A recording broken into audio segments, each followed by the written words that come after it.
Welcome to எடிஸ்பிரண்ட் academy. So நான் இன்னைக்கு என்ன பார்க்க போறோம் அப்படின்னா சிட்டிசன்ஷிப் அமெண்ட்மெண்ட் ஆக்ட் பத்தி தான் பார்க்க போறோம். ஸோ சிட்டிசன்ஷிப் அமெண்ட்மெண்ட் ஆக்ட் வந்து 2019ல கொண்டு வந்தாங்க கரெக்டா. ஸோ அதோட set of implementation and new rules அப்படின்றது இப்போ ரீசெண்டா வெளியிட்டிருக்காங்க. ஸோ அந்த நியூ ரூல்ஸ் என்னன்றதை பார்க்க போறோம். அண்ட் சிட்டிசன்ஷிப் என்னென்ன அமெண்ட்மெண்ட்லாம் கொண்டு வந்திருந்தாங்க அப்படின்றதையும் நம்ம கிளியரா பார்க்க போறோம். ஓகேவா? So okay. ஸோ ஃபர்ஸ்ட் சிட்டிசன்ஷிப்புக்குள்ள போறதுக்கு முன்னாடி என்ஆர்சி, என்பிஆர் அண்ட் என்ஆர்சி அப்படின்னா என்னன்றது நமக்கு ஃபர்ஸ்ட் தெரிஞ்சுக்கணும். ஓகேவா?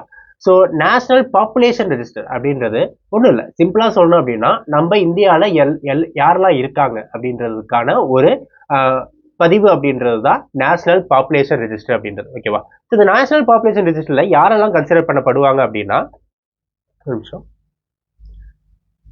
ஓகே. ஸோ நேஷனல் பாப்புலேஷன் ரெஜிஸ்டர்ல ஆக்சுவலா இந்தியன் சிட்டிசன்ஸ் இல்லாம மற்றவங்களையும், அதாவது ஃபாரினர்ஸ் வந்து இப்போ இங்க ரெஜிஸ்டர் பண்ணியிருக்காங்க. ஆக்சுவலா ஒரு 5 வருஷத்துக்கிட்ட இந்தியாலே வந்து தங்கி வேலை பார்க்குறாங்க, இல்லை ஏதோ ரெசிடெண்டா மாறுறாங்க அப்படின்னா அவங்களுமே என்ன பண்ணுவாங்க அப்படின்னா இந்த நேஷனல் பாப்புலேஷன் ரெஜிஸ்டருக்குள்ள என்ட்ரு ஆவாங்க. ஓகேவா? ஸோ இதுல இந்தியர்கள் மட்டும் இல்லாம இந்தியாவில் வசிக்கக்கூடிய நார்மல் ரெசிடென்ஸுமே என்ன பண்ணுவாங்கன்னா கணக்குல எடுத்துப்பாங்க. ஸோ அதுதான் நேஷனல் பாப்புலேஷன் ரெஜிஸ்டர்.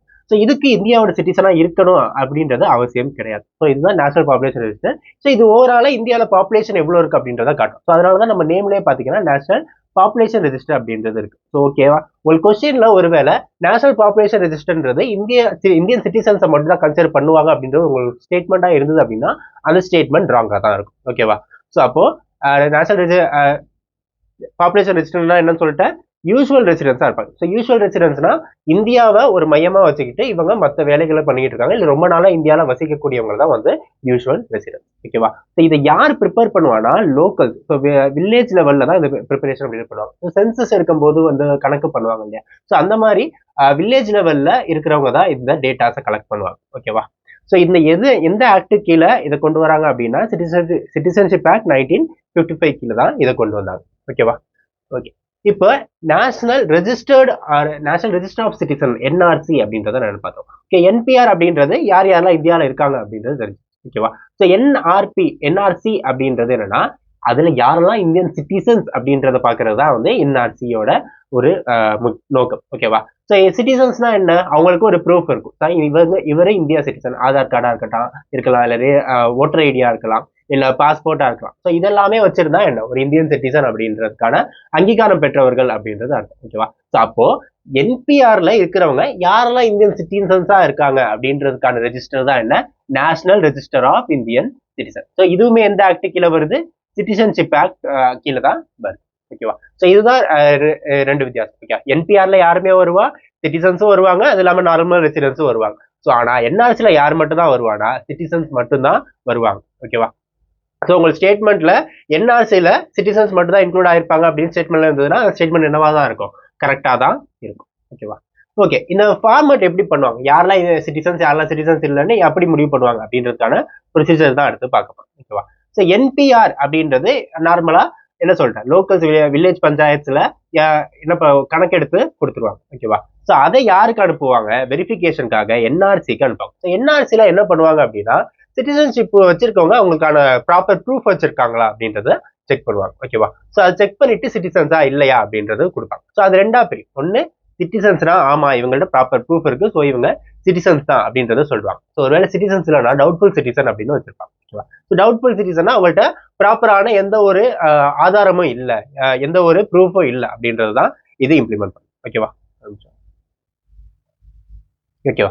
ஸோ அதுதான் சிட்டிசன்ஸ் அண்ட் டவுட்ஃபுல் சிட்டிசன்ஸ் அப்படின்றது. ஓகேவா? ஸோ ஒருவேளை அவங்க சிட்டிசன்ஸ் அப்படின்னு சொல்லிட்டாங்கன்னா அவங்க சிட்டிசன் கார்டு ஹோல்டர் கொண்டு வந்துருவாங்க, ஆதார் கார்டோ இல்லை அவங்களுக்கான ப்ரூஃப் வந்து கிடைச்சிடும். ஓகேவா? ஸோ ஒருவேளை அவங்க சிட்டிசன்ஸ் இல்லைன்னா அடுத்து என்ன பண்ணுவாங்கன்னா enquiry by local level. So local லெவலில் அந்த ரெஜிஸ்டரா வந்து ஆராய்வாங்க. ஓகேவா?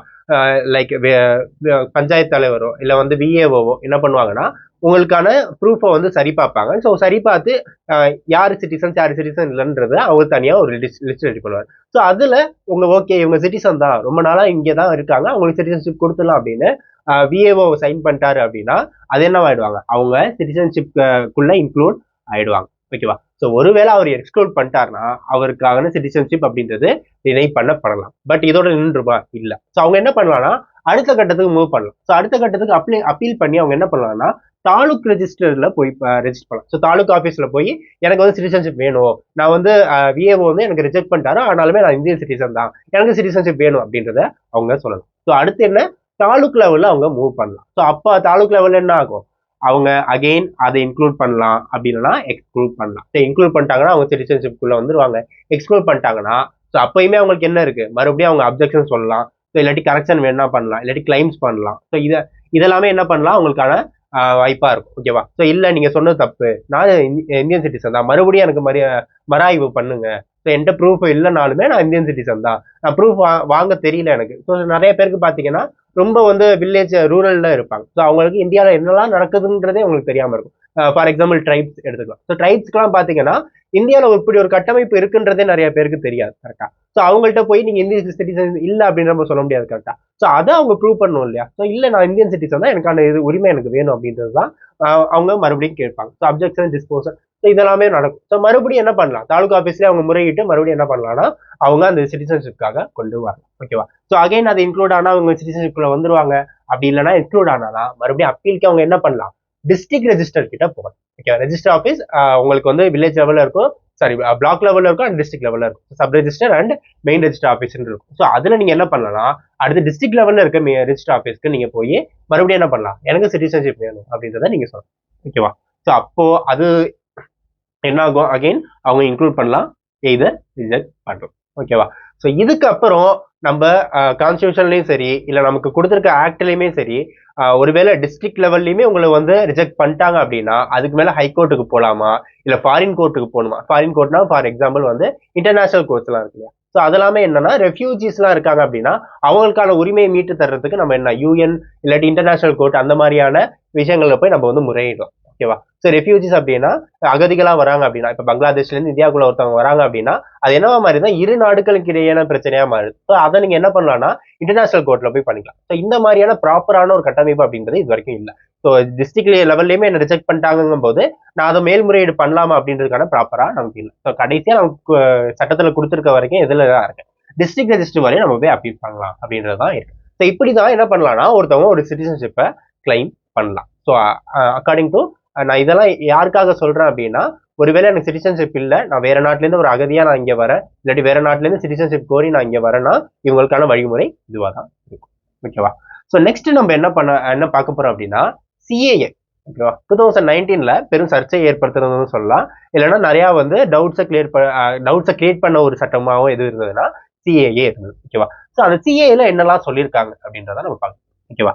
ஸோ சிஏஏ 2019 வந்து பேஸ்ட் ஆன் ரிலீஜன். ஓகேவா? ஸோ பேஸ்ட் ஆன் ரிலீஜன் ஏன் சொல்றேன்னா, அந்த சட்டத்திலே அமெண்ட்மெண்ட் ஆக்ட்லேயே கிளியரா என்ன மென்ஷன் பண்ணியிருந்தாங்கன்னா 6 ரிலீஜியஸ் நேம்ஸை மென்ஷன் பண்ணி அதுக்கான சிட்டிசன்ஷிப்பை கொடுக்கறதா தான் மென்ஷன் பண்ணுறேன். ஸோ சிஏஏ வந்து பியூர்லி பேஸ்ட் ஆன் ரிலிஜியன் அப்படின்னு நம்ம சொல்லணும். ஓகேவா? ஸோ அது என்னென்ன ரிலிஜன் அப்படின்னா Hindu, Sikh, Buddhist, Jain, Parsi and Christian. ஓகேவா? ஸோ இந்த ரிலீஜியன்ல எந்தெந்த நாடு, பங்களாதேஷ், பாகிஸ்தான், ஆப்கானிஸ்தான். ஓகேவா? ஸோ பங்களாதேஷ், பாகிஸ்தான், ஆப்கானிஸ்தான்ல இருந்து இந்தியாவுக்குள்ள வந்த ஹிந்து, சீக், புத்திஸ்ட், ஜெயின், பார்சி மற்றும் கிறிஸ்டியன். ஓகேவா? ஸோ இந்த மதத்தை சேர்ந்தவங்களா இருந்தாங்க அப்படின்னா ஸோ அவங்களோட கட் ஆஃப் டேட், அதாவது 31 டிசம்பர் 2014க்கு முன்னாடி வந்தவங்களா இருந்தாங்க அப்படின்ற பட்சத்துல அவங்கள்ட்ட சிட்டிசன், அதாவது இந்தியாவில் வசிக்கக்கூடியவர்கள் அப்படின்ற எந்த ஒரு ப்ரூஃபே அவங்க கையில இல்லை அப்படின்ற பட்சத்துல அவங்க என்ன பண்ணலாம், சிட்டிசன்ஷிப்புக்கு அப்ளை பண்ண எலிஜிபிள்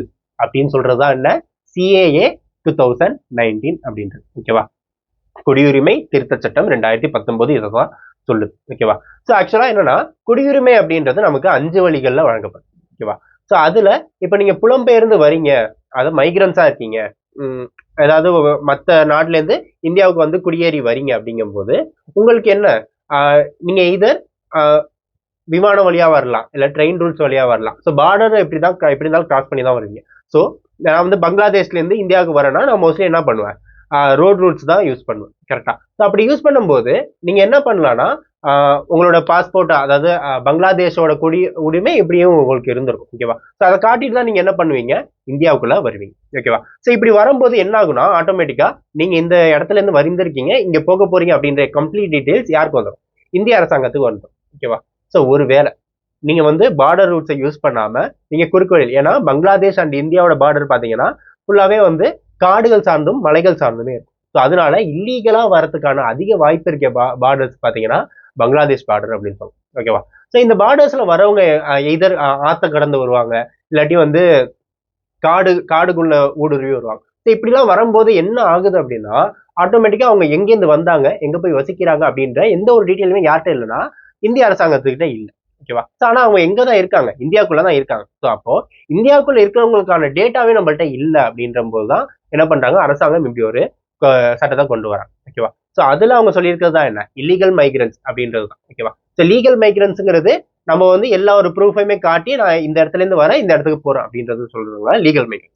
எந்த ஒரு டேட்டாவுமே அவங்கள பத்தி இல்லை அப்படின்றவங்கள இல்லீகல் மைக்ரன்ஸா வச்சிருப்பாங்க.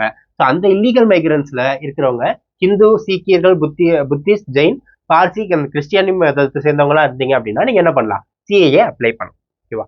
ஸோ அப்ளை பண்ணும்போது உங்களுக்கு 2 வழி இருக்கு. ஆக்சுவலா மொத்தம் 5 வழி நீங்க வந்து சிட்டிசன்ஷிப் அப்ளை பண்ணலாம். ஓகேவா? ஸோ அதுல முக்கியமானது பாத்தீங்கன்னா ரெஜிஸ்ட்ரேஷன் அண்ட் நேச்சுரலைசேஷன் அப்படின்னு சொல்லுவாங்க. ஓகேவா? ஸோ இந்த 2 வழி. ஓகேவா? ஸோ இது என்ன ரெஜிஸ்ட்ரேஷன், இது என்ன நேச்சுரலைசேஷன், இது ரெண்டுத்துமான வித்தியாசம் என்ன அப்படின்னா, ரெஜிஸ்ட்ரேஷன் அப்படின்றது இந்தியாவிலே பிறந்து இந்தியாவிலே வாழ்ற ஒரு குடிமகன் இந்திய குடியுரிமைக்காக கோர்றான் அப்படின்றது தான் ரெஜிஸ்ட்ரேஷன். ஓகேவா? ஸோ நான் இப்போ வந்து பிறக்கிறேன் அப்படின்னா, நான் பிறந்து எங்க அப்பா அம்மா என்ன பண்ணிருப்பாங்க, இவன் வந்து என்னுடைய மகன், எனக்கு இவன் வந்து என்ன பண்றான், இந்தியன் சிட்டிசனா ஆகணும், அதுக்காக நான் வந்து அப்ளை பண்றேன் அப்படின்னு சொல்லுவாங்க. ஓகேவா? ஸோ அப்ப இந்தியாவிலே பிறந்து வளர்ற ஒரு குழந்தை அப்ளை பண்றதா என்ன, ரெஜிஸ்ட்ரேஷன் அப்படின்னு சொல்லலாம். ஸோ இது இல்லாம மத்த 7 வழிமுறைகள் அப்படின்றது இருக்கு. ஓகேவா? ஸோ இந்தியன் ஒரிஜின், அதாவது இந்தியாலேயே பிறந்து வாழ்ந்திருக்கான், அவன் 7 வருஷம் இந்தியாலே வாழ்றான் அப்படின்னா அவனுக்கு ரெஜிஸ்ட்ரேஷன் மூலமா சிட்டிசன்ஷிப் அப்ளை பண்ணலாம். ஸோ ரெஜிஸ்ட்ரேஷன் மூலம் சிட்டிசன்ஷிப் அப்ளை பண்றது அப்படின்றது ஒண்ணு இல்லை, ஆதார் கார்டு வாங்குறது, இல்ல வந்து ஓட்டர் ஐடி வாங்குறது. ஸோ இதெல்லாம் தான் என்ன, பர்த் சர்டிபிகேட் வச்சு நீங்க பர்த் சர்டிபிகேட்டை வச்சுதான் என்ன பண்ணுவாங்க,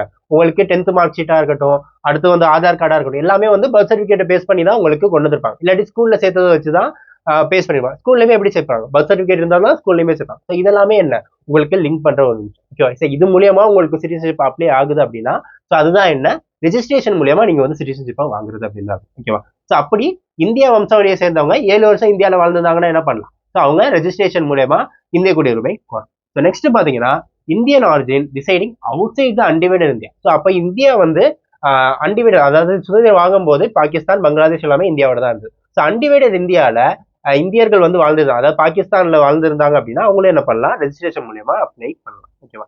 ஸோ நெக்ஸ்ட் பாத்தீங்க அப்படின்னா மேரிட் டு சிட்டிசன். ஓகேவா? ஸோ இந்தியால வசிக்கக்கூடிய இந்திய குடியுரிமை பெற்ற ஒரு பெண்ணையோ ஒரு பையனையோ வந்து கல்யாணம் பண்றாங்க, திருமணம் பண்றாங்க அப்படின்னா, அவங்க திருமணம் பண்ணி 7 வருஷம் அவங்க வந்து திருமண வாழ்க்கையில இருந்திருந்தாங்க அப்படின்னா அவங்களுக்கு என்ன, உங்களுக்கு ரெஜிஸ்டர் மூலியமா இந்தியன் சிட்டிசன் பார்க்கலாம். அதே மாதிரி மைனர் சைல்ட் ஆஃப் சிட்டிசன், நான் ஏற்கனவே சொன்னேன் இல்லையா. ஸோ இப்போ நான் வந்து என்னுடைய அப்பா அம்மா தான் எனக்கான இந்தியன் சிட்டிசன் வாங்கியிருப்பாங்க. ஸோ எங்க அப்பா அம்மா என்ன ஒரு இந்திய குடிமக்கள். ஸோ அவங்களுக்கு பிறக்கக்கூடிய குழந்தைக்கு என்ன பண்ணிருப்பாங்க, இந்தியன் சிட்டிசன் வாங்கி கொடுப்பாங்க. ஸோ அது இன்னொரு வழி. ஓகேவா? So childrens after attaining 18 years of age citizenship. Okay, 18 வயசு ஆன பிறகு அப்பா அம்மா இல்லைனாலுமே ஒரு அவனே முன் வந்து என்ன பண்ணலாம், நான் இந்த இடத்துல தான் பிறந்திருக்கேன், நான் இந்தியாவில தான் பிறந்திருக்கேன், எனக்கான குடியுரிமை அப்படின்றது வேணும் அப்படின்ற கூறுறதா 18 வயசு கழிச்ச பிறகு அந்த குழந்தைய வந்து என்ன பண்ணிக்கலாம், டைரக்டா இந்தியன் சிட்டிசன்ஷிப் வாங்கி. ஓகேவா? ஸோ அதே மாதிரி parent was citizen of independent India and resided for 12 months. Okay, independence ஆன பிறகு பேரண்ட்ஸ் வந்து இந்தியன் சிட்டிசனா இருந்திருக்காங்க, 12 மாசம் இருந்திருக்காங்க அப்படின்னா அவங்களோட குழந்தைங்களுக்கு இந்தியன் சிட்டிசன் வாங்கிக்கலாம். ஸோ இந்த 7 பாயிண்ட்டுமே என்ன சொல்லுது அப்படின்னா, இந்தியால பிறந்து வாழ்ந்த இல்ல இந்தியால வசித்த உங்களுக்கான சிட்டிசன்ஷிப் வந்து அப்ளை பண்றதா என்ன, ரெஜிஸ்ட்ரேஷன். ஓகேவா? ஸோ நேச்சுரலைசேஷன் அப்படின்றது வேற ஒன்றும் இல்லை. ஃபாரினர்ஸ் வந்து இந்தியாவில் வந்து எனக்கு இந்தியன் சிட்டிசன் வேணும்ப்பா அப்படின்னு சொல்றாங்க இல்லையா. ஸோ அதுதான் நேச்சுரலைசேஷன். இல்லை அமெரிக்காலேருந்து ஒருத்தவங்க வராங்க, இல்லை இங்கிலாந்துலேருந்து ஒருத்தவங்க வராங்க, இல்லை ஆஸ்திரேலியாலேருந்து ஒருத்தவங்க வராங்க அப்படின்னா அவங்க இந்தியாவில் கொஞ்ச நாள் இருந்து எனக்கு இந்தியன் சிட்டிசன்ஷிப் வேணும் அப்படின்னு சொல்றாங்க இல்லையா. ஸோ அதுதான் நேச்சுரலைசேஷன். இந்த நேச்சுரலைசேஷனுக்குள்ள தான் யாரெல்லாம் வருவாங்க அப்படின்னா மைக்ரன்ஸ். ஓகேவா? ரெஃப்யூஜி சொல்றாங்க இல்லையா. ஸோ ஆதரவற்றோர்கள், அதாவது நாடு கடந்து எங்கேயோ புலம்பெயர்ந்து வராங்க இல்லையா. ஸோ அவங்களுக்கான ரெஜிஸ்ட்ரேஷன்லாம் எது மூலியமா தான் கொடுக்கப்படும், நேச்சுரலைசேஷன் மூலியமா தான் கொடுக்கப்படும். ஓகேவா? ஸோ இந்த நேச்சுரலைசேஷன் மூலியமா கொடுக்கப்படுறதுக்கு ஆக்சுவலா என்னன்னா அவங்க 11 வருஷம் அப்படின்றது அவங்க வாழ்ந்துருக்கணும். ஓகேவா? ஸோ 12ல 11 வருஷம் அப்படின்றது அவங்க வாழ்ந்திருக்கணும். 12வது வருஷம் அவங்க அப்ளை பண்ணும்போது கடைசி 12 மாசம் எங்க தான் இருந்திருக்கணும், இந்தியாவுக்குள்ளதான் இருக்கணும். ஸோ மொத்த கால்குலேஷன் எவ்வளவு, 12 வருஷம். ஓகேவா? ஸோ 12 வருஷம் 12வது வருஷம் முடியும் போது நான் வந்து சிட்டிசன்ஷிப்க்கு அப்ளை பண்றேன்னு வைங்களேன். இந்த 12வது மாசத்துல அதாவது 14 வருஷம் முடிஞ்சு அடுத்த ஒரு 12 மாசத்துக்கு நான் எங்கேயுமே போகாம இந்தியாவில மட்டுமே வாழ்ந்திருந்தா மட்டும்தான் நான் என்ன பண்ணலாம், சிட்டிசன்ஷிப் வாங்கலாம். ஸோ அதுக்குதான் என்ன சொல்லியிருப்பாங்கன்னா 12/11 அப்படின்னு சொல்லியிருக்காங்க. ஓகேவா, 11 வருஷம் நான் வந்து நார்மல் ரெசிடென்ஸா இருந்திருக்கலாம். 11 வருஷம் முடிஞ்ச பிறகு 12 மாசம் தொடர்ந்து நான் இங்க தான் இருந்திருக்கணும், இந்தியாவில தான். ஓகேவா, ஸோ இதுதான் என்ன சொல்லியிருக்காங்க அப்படின்னா இந்த சிட்டிசனுக்கான ஒரு ரூல் அப்படின்னே சொல்லணும். ஓகேவா, ஸோ இப்போ இந்த சிஏஏல என்ன சொல்லியிருக்காங்க, இந்த 6 மதத்துல சொல்லியிருந்தாங்க, ஹிந்து, சீக்கியர்கள், புத்திஸ்ட், ஜெயின், பார்சி மற்றும் கிறிஸ்டியானிட்டி. எந்தெந்த நாட்டை சேர்ந்தவங்க, பங்களாதேஷ், பாகிஸ்தான், ஆப்கானிஸ்தான், இந்த நாட்டுல சேர்ந்தவங்க எல்லாருமே இப்ப சிட்டிசன் வாங்கணும்னா இவங்க என்ன பண்ணிருக்கணும், 14 வருஷம் இந்தியாவில இருந்திருக்கணும். அதுக்கு முன்னாடி 5 வருஷத்துல இருந்து அவங்க என்ன பண்ணலாம், அவங்க சிட்டிசனுக்கு அப்ளை பண்ணலாம். ஓகேவா, ஸோ 5வது வருஷம் இப்போ நான் வந்து இந்தியாவுக்குள்ள வரேன் அப்படின்னா நான் ஒரு 5 வருஷம் இந்தியாவில இருந்திருந்தா போதும், நான் என்ன பண்ணலாம், சிட்டிசனுக்கு அப்ளை பண்ணலாம். எத்தனை வருஷம் வரையும், 14 வருஷம் வரையும் நான் இருந்தேன். 14 வருஷம் வரையும் அதுக்கான லிமிட் அப்படின்றது இருக்கு. ஓகேவா, ஸோ இதுதான் என்ன சொல்லியிருக்காங்க, resident for aggregate of 5 years in 14 years. ஓகேவா, ஸோ மினிமமா நீங்க சிம்பிளா எப்படி புரிஞ்சுக்கலாம் அப்படின்னா, இப்ப நான் வந்து பங்களாதேஷ்ல இருந்து ஒரு ஹிந்துவா இந்தியாக்குள்ள வரேன் அப்படின்னா, இல்ல புத்திஸ்டா வரேன், ஜெயினிஸ்டா வரேன் அப்படின்னா, நான் ஒரு 5 வருஷம் இந்தியாவில வாழ்ந்திருந்தாலே நான் என்ன பண்ணலாம், சிட்டிசன்ஷிப்க்கு அப்ளை பண்ணலாம். ஓகேவா, ஸோ இதுதான் சிட்டிசன்ஷிப் பை நேச்சுரலைசேஷன். ஓகேவா, ஸோ இது இல்லாம இன்னும் 2 கேட்டகரி. ஓகேவா, ஸோ நீங்க இதர் வந்து ஹிந்துவா இருக்கீங்க, இல்ல சீக்கியர்களா இருக்கீங்க, இல்ல புத்திஸ்டா இருக்கீங்க, ஜெயினிஸா இருக்கீங்க, பார்சியா இருக்கீங்க, இல்லாட்டி கிறிஸ்டியனா இருக்கீங்க. ஸோ இந்த கிறிஸ்டியனா இருந்து பங்களாதேஷ், பாகிஸ்தான், ஆப்கானிஸ்தான் இந்த நாடு இல்லாம வேற நாட்டுல இருந்து நீங்க இல்லீகலா உள்ள வரீங்க அப்படின்னா உங்களுக்கு சிட்டிசன்ஷிப் தருவாங்களா அப்படின்னு கேட்டா தரமாட்டாங்க. ஓகேவா, ஸோ அதுக்கான அதிகாரம் அப்படின்றது எது கொடுக்கல, சிட்டிசன்ஷிப் அமெண்ட்மெண்ட் ஆக்ட் 2019 அப்படின்றது கொடுக்கல. ஓகேவா, ஸோ நீங்க இல்லீகலா இல்ல பூட்டான்ல இருந்து வரீங்க, நேபாள்ல இருந்து வரீங்க, இல்ல மியான்மர்ல இருந்து வரீங்க அப்படின்னா நீங்க எந்த மதத்தை சேர்ந்தவங்களா இருந்தாலும் சரி உங்களுக்கான சிட்டிசன்ஷிப் அப்படின்றது மறுக்கப்படும், இல்லீகல் மைக்ரன்ஸா இருந்தா. ஓகேவா, புரியுதா, ஸோ மறுபடியும் அந்த வேர்டை ஸ்ட்ரெஸ் பண்றோம். ஓகேவா, ஸோ இல்லீகல் மைக்ரன்ஸா என்ன, எந்த ஒரு ப்ரூஃப்மே இல்லாதவங்க தான் என்ன இல்லீகல் மைக்ரன்ஸ் அப்படின்றது. ஸோ அதே மாதிரி முஸ்லீம் அண்ட் அதர் மைனாரிட்டி ரிலிஜன் இருக்காங்கல்ல, ஸோ அவங்க என்ன பண்ணியிருக்காங்க, ஸோ பங்களாதேஷ், பாகிஸ்தான், ஆப்கானிஸ்தான் அப்படி இல்லை வேற கண்ட்ரில இருந்து இருந்தாலுமே அவங்க இல்லீகல் மைக்ரன்ஸா இருந்தா அவங்களுக்குமே சிட்டிசன்ஷிப் கிடையாது. ஓகேவா, ஸோ அதே மாதிரி இன்னொரு விஷயத்த நம்ம தெளிவா புரிஞ்சுக்கணும், 2019 கான்ஸ்டியூஷன் அமெண்ட்மெண்ட் ஆக்ட் அப்படின்றது முஸ்லீம்களை மட்டும் தான் டார்கெட் பண்ணி சொல்லியிருக்காங்களா அப்படின்னு கேட்டால் கிடையாது. ஓகேவா, முஸ்லீம்களோடய சேர்ந்து பிற மதத்தவங்க நான் யாரை சொல்றேன் அப்படின்னா ட்ரைபல் பீப்புள்ஸ்க்குன்னு சில ரிலிஜன் இருக்கும். கரெக்டா, ஸோ அந்த ரிலிஜனை சேர்ந்தவங்களுமே என்ன பண்ண மாட்டாங்க, இதுக்குள்ள அடங்க மாட்டாங்க. ஸோ இதுல யார் மட்டும்தான் அடங்குவா அப்படின்னா ஹிந்துக்களா பாக்குறவங்க, சீக்கியர்களா பாக்குறவங்க, புத்திஸ்ட், ஜெயினிஸ், பார்சி, கிறிஸ்டின், இந்த 6 மதத்தை பத்தி மட்டும்தான் சொல்லியிருக்காங்களே தவிர மற்ற மதத்தவங்க யாருமே எந்த மதமா இருந்தாலுமே அவங்க எதுக்குள்ள வர மாட்டாங்க, சிஏஏ 2019 வர மாட்டாங்க. ஓகேவா, ஸோ சிம்பிளா புரிஞ்சுக்கணும்னா அப்படின்னா இவ்வளவுதான் கான்செப்ட். ஓகேவா, ஓகே, ஸோ இதெல்லாம் எப்படி சார் பண்ணுவாங்க, யார் இம்ப்ளிமெண்ட் பண்ணுவா, எப்படி கொண்டு போவாங்க அப்படின்றதான் இப்ப பார்க்க போறோம். ஓகேவா, ஸோ இதை எந்த மினிஸ்ட்ரி வந்து கண்காணிக்குது அப்படின்னா ஹோம் மினிஸ்ட்ரி தான் இதை கண்காணிக்கும். ஓகேவா, ஸோ ஹோம் மினிஸ்ட்ரி கீழே தான் இது வருது. ஸோ ஹோம் மினிஸ்ட்ரி கூடவே யார் இணைந்து செயல்படுவாங்க அப்படின்னா போஸ்டல் டிபார்ட்மெண்ட் செயல்படுவாங்க, சென்சஸ் ஆஃபீஸ் செயல்படுவாங்க. ஓகேவா, ஓகே, இப்போ வந்து ஒரு சிட்டிசன் வந்து உள்ள வந்துட்டான், ஸோ அவங்களுக்கு வந்து குடியுரிமை அப்படின்றது வழங்க போகிறாங்க அப்படின்னு சொல்றாங்க. ஸோ அவங்களை பார்த்தீங்கன்னா பேக்ரவுண்ட் செக் யார் பண்ணணும் அப்படின்னா இன்டெலிஜென்ஸ் பீரோ தான் பண்ணணும். ஓகேவா, ஸோ இன்டெலிஜென்ஸ் பீரோவும் யார் கீழே தான் இருக்கா, ஹோம் மினிஸ்ட்ரி கீழே தான் இன்டெலிஜென்ஸ் பீரோவும் இருக்கா. ஓகேவா, ஸோ கடைசியா இவங்க சிட்டிசன் பா இல்லப்பா அப்படின்னு ஒரு கிளியரான ஸ்டேட்மெண்ட், கடைசியா ஒரு ஃபைனல் டிசிஷன் யார் எடுப்பாங்க அப்படின்னா சென்சஸ் ஆபரேஷனோட டைரக்டர் தான் என்ன பண்ணுவாரு, இதோட கடைசியா ஒரு ஃபைனல் டிசிஷன் யார்கிட்ட தான் இருக்கும், சென்சஸ் ஆபீசர்கிட்ட தான் இருக்கும். ஓகேவா, ஸோ அந்த சென்சஸ் ஆபீசரோட டைரக்டர் தான் இந்த கடைசி டிசிஷன் அப்படின்றது எடுக்கப்படும். ஓகேவா, ஸோ இந்த சென்சஸ் ஆபரேஷன் கீழே யாரெல்லாம் வருவாங்க, இன்டெலிஜென்ஸ் பீரோ வருவாங்க, போஸ்டல் மாஸ்டர் வருவாங்க, நெக்ஸ்ட் வந்து நேஷனல் இன்ஃபர்மேஷன் சென்டர் வருவாங்க, ஸ்டேட் கவர்மெண்டோட டிபார்ட்மெண்ட் ஆஃப் ஹோம் மினிஸ்ட்ரி வருவாங்க, நெக்ஸ்ட் வந்து ரயில்வே மேனேஜர் வருவாங்க, டிவிஷனல் ரயில்வே மேனேஜர் வருவாங்க. ஸோ இவங்க எல்லாமே வருவாங்க. ஓகேவா, ஸோ இதுல டிஸ்ட்ரிக்ட் லெவல் கமிட்டியில யார் இருப்பாங்க அப்படின்னா சூப்பரிண்டென்டென்ட் ஆஃப் டிபார்ட்மெண்ட் போஸ்டோட சூப்பரிண்டென்டென்ட் வந்து டிஸ்ட்ரிக்ட் லெவல் கமிட்டியில இருப்பாங்க. ஓகேவா, இதெல்லாம் தான் நீங்க தெரிஞ்சுக்க வேண்டியது. ஓகேவா, ஸோ சிஏஏ பத்தி ஒரு கிளியர் நாலேஜ் இப்போ கிடைச்சிருக்கும் அப்படின்னு நினைக்கிறேன். ஸோ நீங்க வந்து சிஏஏ பத்தி படிக்கிறீங்கன்னா இந்த 2 விஷயம் ரொம்ப இம்பார்ட்டன்ட். ஸோ என்பிஆர்னா என்ன, என்ஆர்சிஏனா என்ன அப்படின்றதுக்கான கிளியர் வியூ டிஃபரன்ஸ் என்னங்கிறது தெரிஞ்சுக்கும். எல்லாத்தையுமே சிம்பிளா ஞாபகம் வச்சுக்கோங்க, நீங்க வந்து காம்ப்ளிகேட் பண்ணிக்கவே தேவையில்லை. ஓகேவா, ஸோ நான் வந்து இவ்வளோ டேர்ம்ஸ் எல்லாம் எனக்கு கொடுத்துருக்காங்க, அந்த டேர்ம்ஸ் படி ஞாபகம் வச்சுக்கணுன்றது அவசியமே கிடையாது. ஓகேவா, ஸோ உங்களுக்கு நீங்க எவ்வளோ சிம்பிளா ஞாபகம் வச்சுக்கணுமோ அவ்வளோ சிம்பிளா. ஸோ என்பிஆர்னா என்ன, இந்தியாவில் யாரெல்லாம் இருக்காங்களோ அவங்க எல்லாருமே என்பிஆர். ஸோ இதை ஃபாரினர்ஸா இருக்கட்டும், இந்தியன் சிட்டிசன்ஸா இருக்கட்டும், என்ஆர்சினா என்ன, சிட்டிசன்ஸ் மட்டும் இருக்கிறது தான் என்ஆர்சி. சிஏ எதை பத்தி சொல்லுது, 6 மதத்தை பத்தி குறிப்பிட்டிருக்காங்க. அந்த 6 மதத்துல இருந்து பங்களாதேஷ், பாகிஸ்தான், ஆப்கானிஸ்தான் இதுல இருந்து மைக்ரேட் ஆகி உள்ள வந்தாங்க அப்படின்னா அவங்களுக்கான குடியுரிமை பத்தி பேசுறதா என்ன சிஏஏ 2019 அப்படின்றது. ஓகேவா? ஸோ இது எந்த மினிஸ்ட்ரி கீழே கொண்டு வராங்க, ஹோம் மினிஸ்ட்ரி. ஸோ அது கீழே யார் யாரெல்லாம் இருக்கா, போஸ்டல் ஆஃபீஸ் இருக்காங்க, அடுத்து சென்சஸ் ஆபரேஷன்.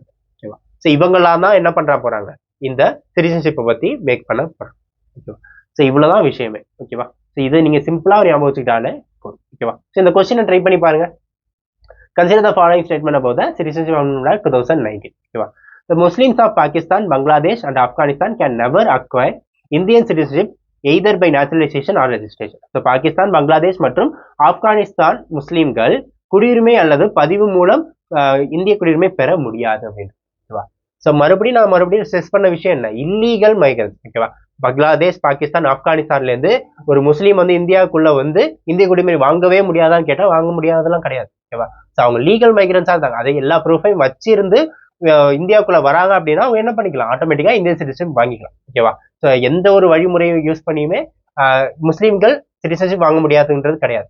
Illegal migrants. ஓகேவா? இல்லீகல் மைக்ரன்ஸ் தான் என்ன, எந்த ஒரு ப்ரூஃப்மே கையில இல்லாம இல்லீகலா புலம்பெயர்ந்து இந்தியாவுக்குள்ள வரவங்க தான், அவங்களுக்கு மட்டும்தான் குடியுரிமை அப்படின்றது மறுக்கப்படும். ஓகேவா? ஸோ நெக்ஸ்ட் ஸ்டேட்மெண்ட் பாருங்க. அப்ப ஃபர்ஸ்ட் ஸ்டேட்மெண்ட் என்னதான், ஃபர்ஸ்ட் ஸ்டேட்மெண்ட் தப்பு. ஓகேவா?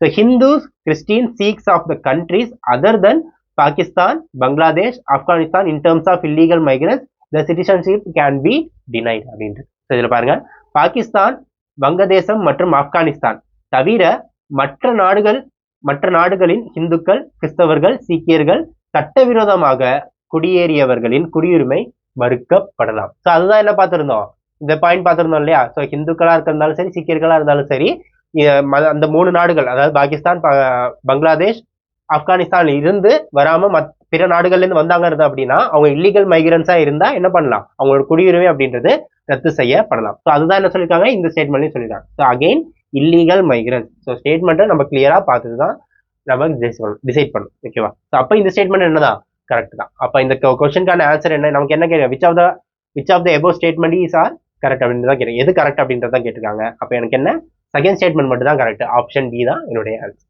ஓகேவா? ஸோ இந்த மாதிரி உங்களுக்கு வந்து டாபிக் கரண்ட் அஃபேர்ஸ் ரிலேட்டடான டாபிக்ஸ் வந்து அடுத்தடுத்த வீடியோஸ்ல வரும்.